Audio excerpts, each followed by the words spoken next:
तो दोस्तों शुरू करते हैं आज का एनालिसिस। हमने जो स्टॉक सिलेक्ट किया उसका नाम है डैम कैपिटल एडवाइजर्स लिमिटेड। सो दोस्तों इनका बिजनेस मॉडल क्या है, तो ये इन्वेस्टमेंट बैंक है। सो इन्वेस्टमेंट बैंक क्या करती है दोस्तों, जो प्रमोटर है उसको बिजनेस एक्सपांड करना है, ठीक है, उसको फंड चाहिए, उसको फंड रेज करना पड़ेगा, तो आईपीओ लेके आना पड़ेगा। सो आईपीओ लेके आने के लिए अपने क्लाइंट को ये लोग एडवाइस करते हैं और वो ट्रांजेक्शन्स को जो करोड़ में होते हैं ना उसको मैनेज करते हैं दोस्तों। और उसके ऊपर ये लोग क्या करते हैं, छोटा सा ब्रोकरेज चार्ज करते हैं, ठीक है। तो हमें क्या समझ में आया दोस्तों, एक असेट लाइट बिजनेस मॉडल है ना। तो इनको ना प्लांट लगाने की जरूरत है, ना मशीनरी लाने की जरूरत है, ना तो कोई बड़ा एकर्स में लैंड लेने की जरूरत है। तो क्या है, ये एक असेट लाइट बिजनेस मॉडल है जिसका आरओसी देखेंगे तो 35.6 है, ठीक है। और बैलेंस शीट में देखेंगे तो बोरोइंग ना के बरोबर है, ठीक है, almost nil, it's a zero debt company, ठीक है। क्योंकि क्या है, इनके पास कैश कितने 298 करोड़।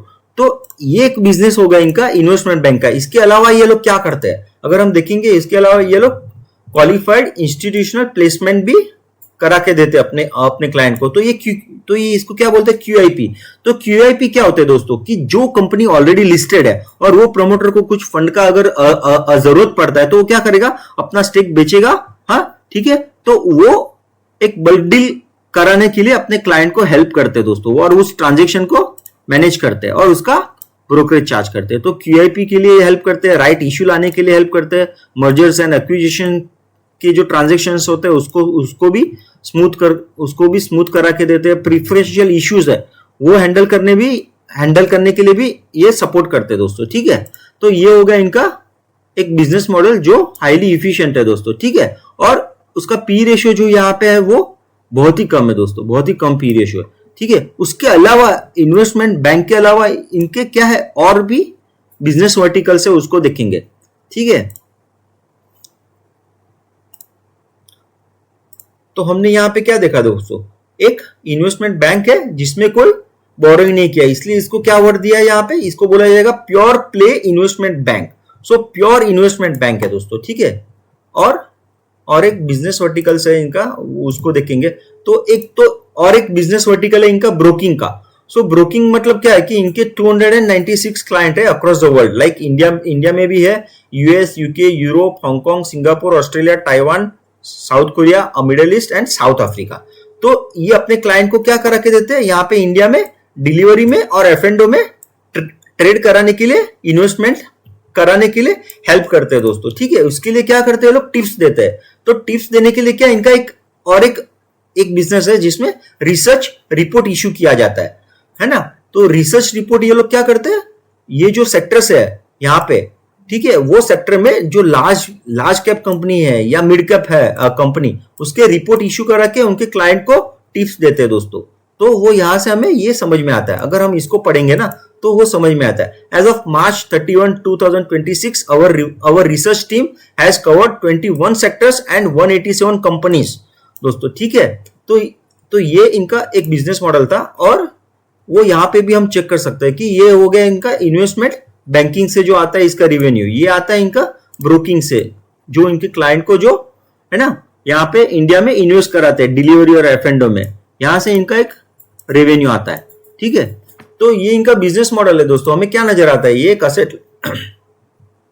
एक बिजनेस मॉडल से हमें क्या नजर आता है कि जैसे ठीक है, आईपीओ हो गया, क्यूआईपी प्लेसमेंट्स हो गया, ये कब ज्यादा आता है, जब मार्केट में एक रैली आती है, एक यूफोरिया क्रिएट होता है। तो मार्केट जब ऑल टाइम हाई को क्रॉस करके भी ऊपर जाएगा तो इनका बिजनेस दोस्तों मल्टीप्लाई होने वाला है, ठीक है। तो इनको ग्रो करने के लिए तो आता है, उसमें कोई डाउट नहीं। लेकिन अभी इन्होंने जो लिस्टिंग प्राइस थी ना इनकी, तो इन्होंने लिस्ट कब किया था, इन्होंने लिस्टिंग किया था अपने कंपनी को 2024 में। तो 2024 के बाद क्या इन्होंने ग्रो किया है, तो 2024 के बाद यस दोस्तों इन्होंने ग्रो किया है। तो इनको ग्रो करने के लिए आता है। लेकिन स्टॉक का प्राइस क्या हो गया दोस्तों, लिस्टिंग प्राइस से भी नीचे चला है। तो ये क्या रीजन से नीचे चला है दोस्तों, प्योरली एक सेंटिमेंटल रीजन से, इसमें फंडामेंटल कोई डैमेज हुआ नहीं दोस्तों, ठीक है। तो ये हमारे लिए क्या हो जाती है, ये हमारे लिए अपॉर्चुनिटी हो जाती है।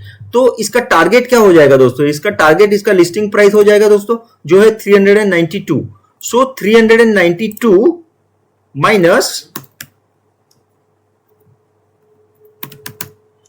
392 इसका टारगेट हो गया दोस्तों, और इसमें से माइनस करेंगे करंट प्राइस, तो ये अपसाइड, तो ये हो गया 226 रुपीज का अपसाइड हो गया है। यहां से ये स्टॉक 226 रुपीज ऊपर जा सकता है। उसको डिवाइड करेंगे 165 जो इसका करंट प्राइस है, और मल्टीप्लाई बाय 100 करेंगे, तो ये मोर देन 100% गेन हमें ये स्टॉक में नजर आता है। तो 136, ठीक है, 136% का गेन अगर दोस्तों 2 साल में भी आता है तो ये अच्छा माना जाएगा दोस्तों, ठीक है। सो दोस्तों हमने क्या किया, एक असेट लाइक बिजनेस मॉडल क्या है वो समझने का ट्राई किया दोस्तों, ठीक है। तो हमने यहाँ पे कोई टिप्स नहीं दिया दोस्तों, ठीक है, कोई टिप्स नहीं है यहाँ पे दोस्तों, एक एजुकेशनल वीडियो है जहां पे हमने समझा कि असेट लाइट बिजनेस मॉडल क्या होता है, तो उसका आरओसी क्या होता है, इसका पी रेशियो क्या होता है, और उसका उस स्टॉक को स्टडी करने का एक तरीका क्या होता है वो समझा दोस्तों। तो अगर ये एनालिसिस या ये वीडियो आपको अच्छा लगा है तो आपको क्या करना है, लाइक करना है, शेयर करना है और सब्सक्राइब करना है दोस्तों। Thank you.